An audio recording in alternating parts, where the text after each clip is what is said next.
So this is a sagittal pelvic view taken in a patient with hypotension and abdominal pain and syncope, blood pressures in the 70s, with a reported home positive pregnancy test. And we've got the bladder here, the uterus here with the endometrial stripe. And as we cycle through this clip, we do recognize that there's an anechoic structure outside of the uterus, and we also recognize that there's some free fluid noted here, but really not a lot. And what I want to point out, and the reason I'm recording this is uterine fundus. That's the border of the uterus. I'm going to play this clip in a second so you can appreciate it in motion. But all of this heterogeneous material surrounding the uterus is all clot.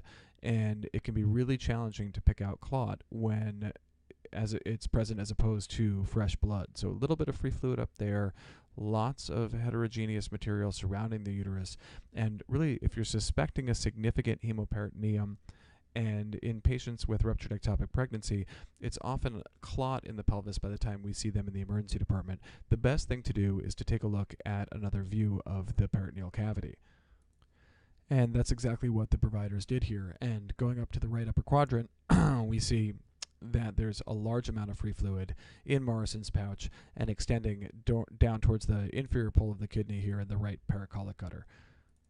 Going up to the left upper quadrant, we see that there's fluid around the tip of the spleen, extending up over the spleen, and some fluid tracking into the splenorenal recess here.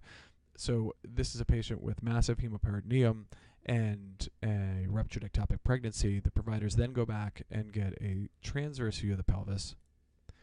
And in this clip, we're able to really get a sense that there's a anechoic structure in the left adnexa. And I'm going to just freeze that.